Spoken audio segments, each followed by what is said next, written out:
చంద్రగిరి నియోజకవర్గానికి సంబంధించి గత 2 రోజుల నుంచి జరుగుతున్న పరిణామాలు ప్రస్తుతం ప్రశాంతంగా ఉన్న పూర్తి స్థాయిలో ఈసీ ఆదేశాల మేరకు పూర్తి స్థాయిలో నియోజకవర్గం మొత్తం పోలీసుల వలయంలో ఉన్నట్టు చెప్పొచ్చు. స్ట్రాంగ్ రూమ్ ఉన్న శ్రీ పద్మావతి మహిళా విశ్వవిద్యాలయం గత 2 రోజుల క్రితం పులివర్తి నానిపై వైసీపీ నేతలు, నాయకులు, కార్యకర్తలు చేసిన దాడి నేపథ్యంలో ఇప్పటికే పలువురిని పోలీసులు అదుపులోకి తీసుకున్న సమాచారం. ఈరోజు పోలీసులు మీడియా ముందు ప్రవేశపెట్టే అవకాశం ఉన్నట్టు తెలుస్తుంది. ముగ్గురిని అదుపులోకి తీసుకున్నట్టు ప్రాథమికంగా తెలుస్తుండగా పలువురిని విచారిస్తున్నట్లు తెలిసింది. ఈ నేపథ్యంలో బుధవారం రాత్రి తమ కార్యకర్తలను సంబంధం లేని వారిని అరెస్ట్ చేశారంటూ చెవిరెడ్డి భాస్కర్ రెడ్డితో పాటు ఆయన తనయుడు చెవిరెడ్డి మోహిత్ రెడ్డి సైతం ఎంఆర్పల్లి పోలీస్ స్టేషన్ దగ్గర వచ్చిన పరిస్థితి. ఇప్పటికే ఈసీ ఆదేశాల మేరకు పులివర్తి నానితో పాటు చెవిరెడ్డి మోహిత్ రెడ్డిని సైతం గృహ నిర్బంధంలో ఉంచాలని చెప్పి ఈసీ పోలీసులను ఆదేశించిన పోలీసుల నిబంధనలను గాలి కుదిలినట్టు ఆయన ఎంఆర్పల్లి పోలీస్ స్టేషన్ దగ్గరికి రావడంతో భారీగా పోలీసులు రాత్రి మోహరించి రాత్రి ఆయన్ని వాహనంలోంచి దిగకుండా తిరిగి ఇంటికి పంపించేసిన పరిస్థితి. చెవిరెడ్డి భాస్కర్ రెడ్డి పోలీసులతో మాట్లాడుతూ తమ నాయకులు సంబంధం లేని వారిని మీరు అరెస్ట్ చేశారు.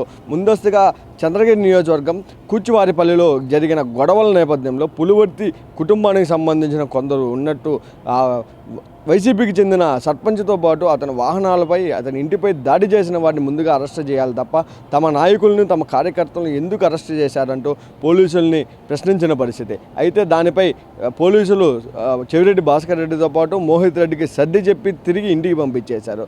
ప్రస్తుతం చంద్రగిరి నియోజకవర్గానికి సంబంధించి పులివర్తి నాని, పులివర్తి సుధారెడ్డి ఇంట్లోనే ఉన్నారు. తిరుచానూరు పోలీసులు ఇంట్లోనే ఉండాలంటూ ఒక నోటీసును కూడా జారీ చేయగా దాన్ని తిరస్కరించి మేము ఎక్కడా వెళ్ళము, టీడీపీ నాయకులపై, కార్యకర్తలపై దాడి చేసిన వైసీపీ నాయకులను అరెస్ట్ చేయండి, వారిని ఇంట్లో నుంచి బయట రానియకుండా ఆపిపెట్టాలి, కానీ దాడిలో దెబ్బలు తిన్న టీడీపీ వారిని మీరు ఇలా ఇబ్బంది పెట్టడం సరికాదంటూ చెప్పిన పరిస్థితి.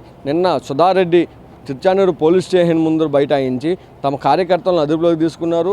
దాడిలో స్వచ్ఛందంగా పాల్గొన్న వాళ్ళని వదిలిపెట్టి దాడిలో దెబ్బలు తిన్న వారిని మీరు ఎలా అరెస్ట్ చేస్తారంటూ వారు ఆమె అడిగిన పరిస్థితి. రోడ్డుపై బైఠాయించి మరి వారిని ప్రశ్నించారు.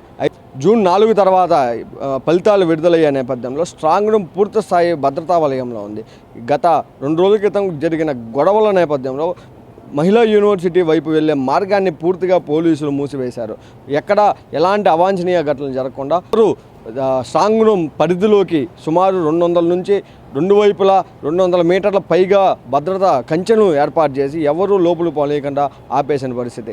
గత 2 రోజుల నుంచి జరుగుతున్న పరిణామాలపై తదుపరి ఏం జరుగుతుందో, ఎవరి మీద ఎవరు దాడి చేసుకుంటారో, లేదా పోలీసులు వారిని కట్టుదిట్టం చేసి ఎలాంటి దాడులు జరగకుండా ఫలితాలు విడుదలయ్యేంత వరకు చంద్రగిరి నియోజకవర్గాన్ని భద్రతా వలయంలో ఉంచుతారో, తాము నియోజకవర్గంలో ఎక్కడికి పోవాలన్నా, ఎలా వెళ్ళాలి, ఇలాంటి గొడవల నేపథ్యంలో ఎలాంటి పరిస్థితులు ఎదుర్కోవాల్సి వస్తుందో అని చెప్పి ఉత్కంఠంగా భయపడుతూ ఎదురు చూస్తున్న పరిస్థితి నియోజకవర్గ ప్రజల్లో నెలకొని ఉంది.